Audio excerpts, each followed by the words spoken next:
offered me the Boilermaker apprenticeship role, and I turned it down because I want to become a draftsman. My father wasn't impressed that I turned it down, even though I was just lying. Yes, to him. yes. And then I told him, no, Dad, I took it. Everything was a good relief. Mr. Gibbon, I'd really like to thank you for this interview. I am Hilton John Wilshire, and I'm sitting here with Mr. Daryl Gavin, the Deputy Principal at Reiger Park, number 2 Secondary. This is RPSS now. I'd like to know more about what happened to you after school. Did you go into apprenticeship, or did you go to college, varsity after that? So straight after school, during my matric year, I applied to various, I think I must have made about 100 applicants Wow. for draftsmanship. Okay. I wanted to become a draftsman. And I was successful with a company, Dobal Marine in Durban. And I went thinking that I'm going for a draftsmanship interview. So did the interview, and then I had to do an aptitude test. I did an aptitude test, had an interview, and then the third time when they called me in, they told me that I've been successful for a boiler making apprenticeship. Okay. So I was a bit disappointed because my heart was on, being a draftsman. So when I accepted. I accepted it there and then when they offered it to me. But when I went home, I said to my parents that no, they offered me the Boilermaker apprenticeship role, and I turned it down because I want to become a draftsman.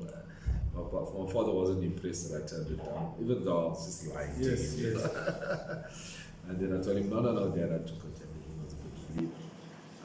So I was fortunate from that perspective.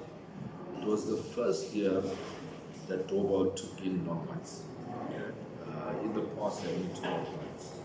So it was the first batch of non-white apprenticeship. And there's a lot of us. They took on boilermakers, they took on welders, they took on fitters, and I think they took on electricians. And in all those 4 fields, they were non-whites. So we were like the guinea pigs, the first batch of non-whites to be recruited by Dobal, in my view. If they did, I'm not aware of it. So it was a nice journey. When they took on me as a boilermaker apprenticeship, they made us do N2 and N3 because remember we matriculated, and matrix is an N3. But they made us do N2 because N2 is the qualification you need for a trade test. N2, N3, it was like a walk in the park for me. I excelled, it was all like level 7s, so you like kind of repeating grade 9 and grade 11 and grade 12 worked up. So it was a walk in the park, level 7. I remember getting awards as well, being the highest. So it was a nice journey for me. It was a 3-year apprenticeship course. And there was voluntary trade tests after 1.5 years, 2 years, somewhere 18, I think it was 18 months. After 18 months, you could go for a voluntary trade test if you feel you're ready. And I picked my hand up for that. And obviously I passed. So I only spent about 18 months as an apprentice. And then straight went into, I remained with Dobal Marine after I qualified. I was there for a year or 2, and then I moved on. I moved on to actually Elgin's, a company called Elgin's Brown and Hamer. They were later bought by Murray. I think they were bought by the Murray Roberts Group. Okay. And then I worked at various companies as a boilermaker. Obviously, getting the experience now that I'm an artisan. I worked for various companies. And whilst I was working, I furthered myself. And I obtained an N6 qualification, night school. I worked and I attended night school. I also did my teacher's qualifications whilst I was, so the road was, did my N6, I returned to Dobal Shipbuilding, not the Dobal Marine, Dobal Shipbuilding, as I started off there as a boilermaker. Then they moved me into their planning department whilst I was there. And later on, I became the training officer whilst I was there. And whilst I was a training officer, I pursued the teaching qualifications through a Technicon. And I did it because my friend was lecturing at LC Johnson, and he was doing it, and he was looking for company. Okay. And I said, okay, and it was a night classes, it wasn't during the day. So I joined him, not realizing that one day I'll become a teacher, you know. But I did the teaching qualification, and I was a training officer at Doorbell Shipbuilders for the Boilermakers. I was there for a while, and there he phones me and he says, hey, there's a vacancy for a Boilermaker lecturer. Do you want it? I said, not really, I'm here at Doorbell Shipbuilders. He says, no, come, we're big friends. So I said, let me go and join him. And so I joined him at LC Johnson Technical College. Whilst I was there, it's amazing, I became a moderator for the welding subject, and later on became the examiner for welding in one welding. And also, whilst I was there, I progressed to being an EGD marker, but it wasn't called EGD, it was called engineering drawings. Okay. A subject called engineering drawings, they asked me to mark, and I did that as well. I only stayed there for about 4 years as a lecturer, as a Boilermaker lecturer, and then PPSA pinched me. They headhunted me and they asked me to become what they call a sales engineer. Okay. So I joined the BP Group as the sales engineer. And so I was a sales engineer, and the sales engineer was just looking after the LPG assets, liquefied petroleum gas assets, and I was in charge of the contractors who did their installations for them. So that was my role as a sales engineer. Then later on progressed to become the safety manager. Then I became the technical manager.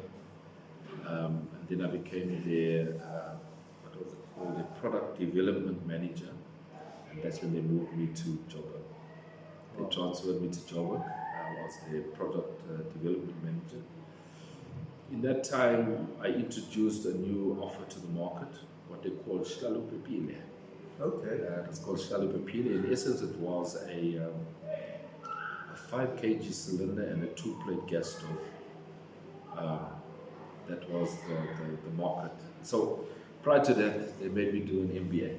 So through BPSA, before I became the product manager, I did the MBA program with KZN. It was called Natal University. Now it's called KZN University.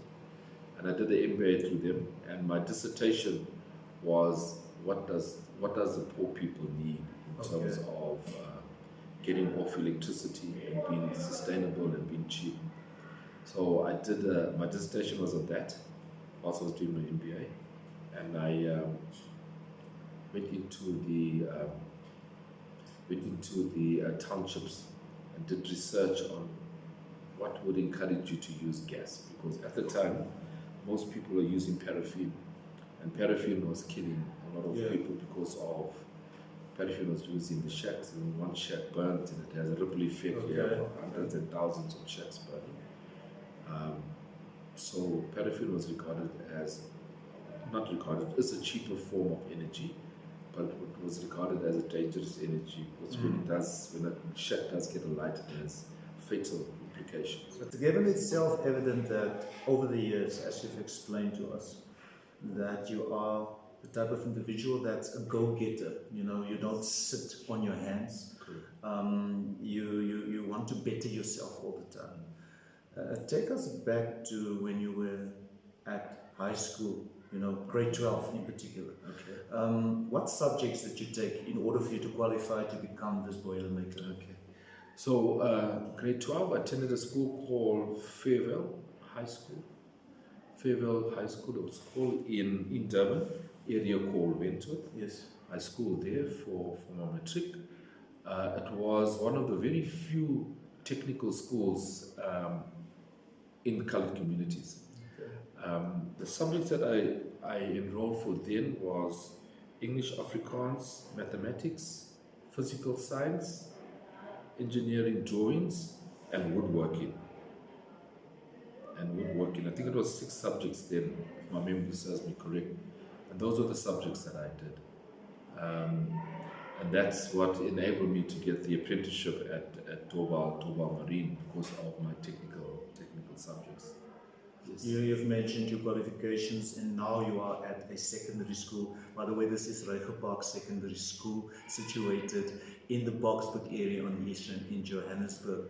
I'd like to first and foremost also congratulate you on your appointment, your latest appointment as the deputy principal. Thank you very much. Congratulations. Thank you. Yes, I alluded to the fact that you're a go-getter. It didn't take you long to become a deputy principal, and I have reason to believe that you have the aspiration to become the principal of this institution as well. So I bless you with that. Thank you, Mr. The month of August. In the past, Reiger Park Secondary School's career month used to be in June, but we have pushed it a bit further. It will be now in August, right? And Yes. the intention of such interviews, ladies and gentlemen, is to basically give teachers an opportunity to come onto the RPSS Now podcast to educate our learners and to guide our learners, because that is the responsibility of a teacher. Over and above that, the teacher also has a responsibility to become the parent of this child. So we are dealing with our children, and it is just the right thing to be, in that position where you educate these children or you guide these children and you give them the necessary information and tools so that they make the right decisions. The learners of grade 9, Mr. Kevin, they have to go home. We'll give them a form. Can you just take us through the process as to what the expectations are when they return to school in the next term? Take us through that process. What will be happening? So firstly, we have a few streams at Reiger Park Secondary School, which the grade 9 learners would need to choose before they get to grade 10. So we have what we call a general course, general subjects. We have a commerce course with subjects like economics and business studies and the like. We have a science course, which has physical science and life science in it, technical science as well. We have a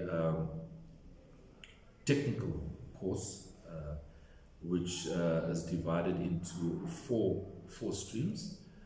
We have electrical, we have fitting, we have welding, and we have plumbing. So those are the 4 subjects that they could enter into.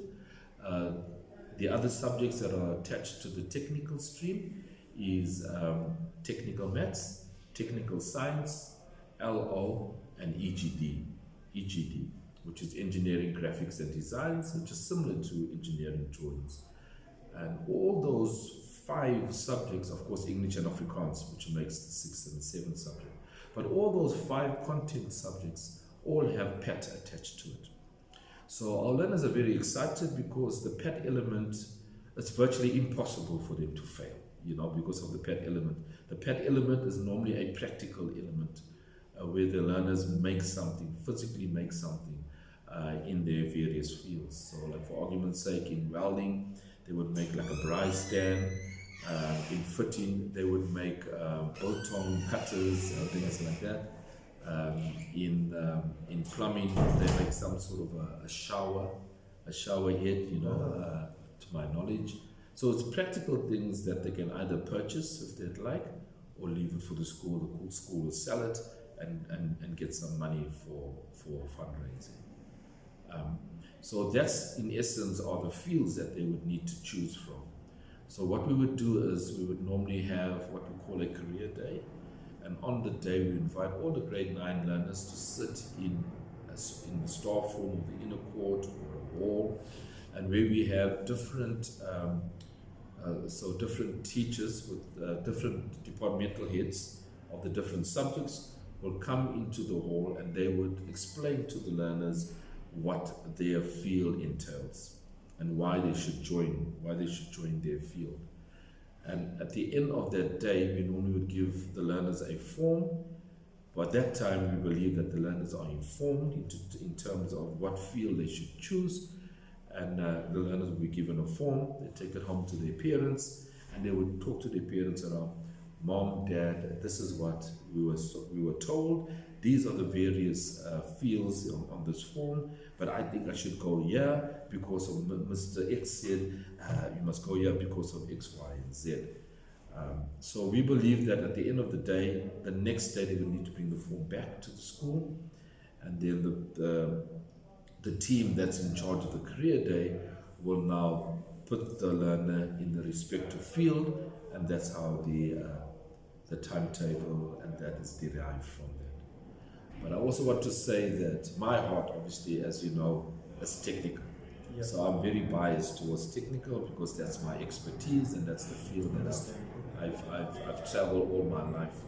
So I want to encourage parents out there that gone are the days where you tell your child to go to school, get an education, and go and work for the boss. We promote in the technical stream, we promote entrepreneurship. So we promote that at a grade 10 level, in any stream that the learner would have taken, be it welding, be it fitting, be it plumbing, be it electrical. At the end of a grade 10 level, the learner has already acquired enough skill for them to start their own business. So we encourage learners to join the technical field from a perspective of, after grade 10, you have the skill to go out there and make money. So during the holidays, you could go and work for someone and make money, but also learning the practical skill from a corporate, from a outside world perspective, outside the school perspective, and get that experience. And nothing stopping them from opening their own business, starting their own business, employing people, empowering the community, and helping their parents put bread on the table as well. So very, very for entrepreneurship, very for learners starting their own business, very for learners recruiting people from the community, and making a name for themselves, having a business that is sustainable, and it's easy to be sustainable. So we will give them the tools and to teach them and to show them how they can make money with our experience. All teachers in the technical field, or I would say most teachers, are artisans. So they've been there, done that, got the t-shirt, and they can show them how it is, to make money and how to run a sustainable business. So to the parents out there, I would encourage you not to not think of entrepreneurship, of joining the technical department. I also want to inform parents that there's this perception out there that if you're not intelligent, join the technical department. Take up a trade. That's not the case. It's not the case, because if you adopt that attitude, if your child is not hardworking, your child will struggle in the technical department. In fact, your child will fall out after year one, because it requires a hardworking individual. It requires an individual that's dedicated, that's committed to the program, and has a passion for whatever field they choose. Because without that, they will struggle and they will not succeed. So it's not for the so-called dumb learner. Yes. You need to be a hardworking, and there are no stupid learners out there. All I'm saying is that you need to be hardworking. You need to be committed to whatever you choose, and you will succeed. Because the teachers out there, the teachers out here at Regenboog Secondary School are fully equipped. So you will get the knowledge, you would get the practical knowledge, you would get the theoretical knowledge if you want it. So I encourage people to think seriously about the technical, but don't use the notion of if my child is below average, let him go to the technical department. That child will struggle. Thank you, sir. Thank you for that. We know that the fourth industrial revolution is upon us. And the elephant in the room, especially when it comes to technical, is why can't my child do the technical subjects in Afrikaans, because his medium is Afrikaans? Can you just give us more detail pertaining to that. So at Rehoboth Secondary School, we're preparing the learner for the international market. Yes, yes. So we believe that English, which is the international language, is the medium that should be taught in Rehoboth Secondary School, for the mere fact that should our learners decide to go abroad, immigrate, or whatever the case may be, they've got the knowledge in English, and they are able to easily be compatible with our international counterparts in whichever country they choose to immigrate to, be it Australia, be it the UK, be it America, be it wherever. English is the language, and English will be the language that we would teach in Rehoboth. However, with the same breath, if there's a demand for Afrikaans and we have sufficient numbers, we could consider recruiting Afrikaans teachers, and we could teach in the Afrikaans medium. Is that an option for Rehoboth Secondary School? Most definitely. But the demand has never risen in Rehoboth at this point in time. But I still believe that we need to equip our children for the international market. We mustn't make them have blinkers and only want to work in South Africa. There could be in the next few years a demand in Australia. A lot of our community are going to Australia, and they thrive in there because they've learnt in English, and they are compatible in Australia, and they are striving. They are striving to the little knowledge that I know of people that have immigrated to Australia. Companies want South Africans because they are hardworking and they know their stuff. Yes. Thank you for that. Before I hand over, I'd like to know, now that you have become, or now that you've been appointed as the deputy principal, what would your role be in the technical department? So as I said, my passion is technical, so my role will always be to ensure that the technical department grows, that we introduce more subjects. I'd like to introduce motor mechanic. I'd like to introduce, they call it automotive. I'd like to introduce woodworking as well. But unfortunately, we are constrained in terms of the building. So we would look at the private sector to come in and help us grow the infrastructure here. We need more workshops. We've got what we have 5 workshops at the moment.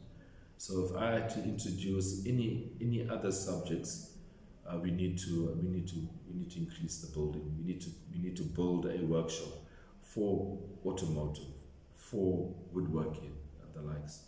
So introducing new subjects obviously is dependent on sponsors from private sector to help us introduce the subject. My goal always is to ensure sustainability. Yeah. I think that must be the strategy, to ensure sustainability. I'm a qualified boilermaker. I'm now moving into the top management position. I need to replace myself with a welding person for the sustainability. So EGD as well. I teach EGD, I teach welding. At some stage, I'm going to be out of technical completely from a teaching perspective. So we need to replace me. So we need to replace me with a welding person, with an EGD person. So we need to ensure sustainability. So that's one of the weaknesses of the country. People that are artisan go out and they make money. They don't want to teach. There's no money in teaching, There's those people that are very passionate about teaching, that the youngsters that are very passionate will join the technical department. But by and large, it's normally those that are on the retirement on the retirement journey that comes and want to teach. But we need to change that mentality. I know our learners in particular are, they're keen to know from you. Remember, you've worked in the private sector as a boilermaker. You've had a taste of what the salary and the money is all about. Yes. I don't want you to divulge as to what you earned, you know. I Yes. just need you to give us a sense, you know, when it comes to being a teacher versus being an artisan or Yes. tradesperson Yes. for that matter. Yes. Is there a huge difference? If you have to, let's put the scale like this. On your side, we have teaching, Right. and on this side, we have an artisan. Yes. Which one weighs heavier? Well, look, the artisan gets paid much more than a Is it? teacher. It could be double, triple a teacher's salary. Wow. Yeah, it could be double to triple a teacher's salary. It depends on the type of work you do. Yeah. So your rate, your boilermaker's rate depends on the intricacy of the job. So if it's just straightforward plate work and structural work, it's normally an average salary, which will be like double a teacher's salary.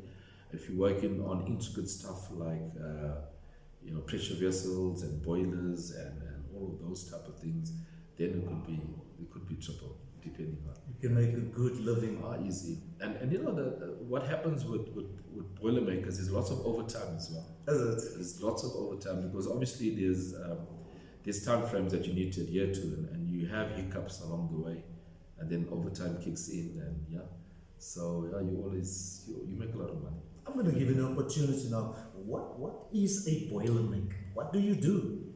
So a boilermaker is in essence someone who reads a drawing and manufactures an item that the drawing tells you to. Okay. So you would read the drawing, you would go and you would prefabricate it, whatever the item is, and you would fabricate it together.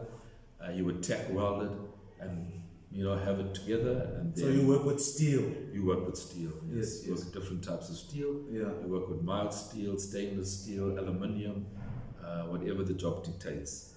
And you would prepare it basically for a welder who would come and weld it together when you're done. Do you miss it? Don't actually, because teaching it now, actually, I'm at that stage of my life where I need to give back to society. And so giving back to society is taking what I've experienced and teaching the learners of today how to do it, how best to do it, with the experience. So in a way, I'm still doing it, obviously not for money. Well, not for that money anyway. Yes. So it's not about the money for you anymore. No, not about the money for me anymore. Yes, it's not about that. At my stage in my life, it's not about the money. If it was about the money, I would have resigned a long time ago. Yeah. So it's not about the money, it's about giving back to society and hoping that the next generation will sustain the economies, or well, at least the economy of South Africa. Yeah. As a teacher, I'm a teacher as well. Sure. What would you say is the best experience, for you? Maybe you've experienced it already. You've been teaching for how many years now? How many years have you been at Regelpark, more or less? This is my 9th year. This is my 9th year at Regelpark. It's 9 years. Have you ever been in a situation where, perhaps in a mall or somewhere, where some of your ex-learners would come to you? Yes. Tell us, give us a scenario there. So for me, gratification as a teacher is when you see a learner grow. Yeah. When you see a learner succeed. That is priceless. No money you can't account any money to that. I had an experience of one day so there was a learner that after he matriculated, he came back to me and he says, "Sir, there's a welding job that I could get, but I need to learn a certain type of welding. I need to learn MIG welding. Okay. I didn't learn it here at school, sir. Can you teach me and that?" And I said, "Yeah, no problem." So we brought him, he came back, I think he was with me for 3 weeks. Yeah. And we taught him how to MIG weld. And after that, he went to this company and he went to do a welding test. Yes. And after he did the welding test, he passed it. Wow. With the experience, obviously, he gained at Regelpark Secondary School. And he kept on sending me pictures of his welding on the job. Obviously, he was on the job after he passed the test. And one day I met him in the mall. East Rand Mall, and he came to me, "Oh, Mr. Gavin, how are you?" I said, "No, I'm fine, and how are you?" He said, "No, I'm fine." So look at my wallet, sir. And he showed me his wallet, and his wallet had a lot of a lot of, a lot of 200 Rand notes in it. Thick, one of those thick. He says, "Sir, this is what I get these days. Thank you very much, sir. Thank you very much for teaching me how to make well, you know." And I said, "No, it's a pleasure. It's a pleasure." And that for me is gratification. He's bought himself a car. He's got himself a steady girlfriend. Wow. I'm sure by now he's bought himself a house as well. Yes. And that's the gratification, to see our learners progress and put the theory into practice. And he's out there making a name for himself, and he's making Reiger Park Secondary School proud. I'm sure he says he's from Reiger Park. Wherever he talks to, I'm sure he says he's from Reiger Park Secondary School. We've also had other examples where our 15 learners went for excursions, and the companies were very impressed with the way they spoke, what they've learned, and they also obtained apprenticeships through that. So we've got a few stories like that, and it's very pleasing that whilst we don't get a lot of money, the knowledge that we impart to our learners has been proven dividend, that they have success in their lives. So that's the reward. That's the reward that we get out of teaching. Yes.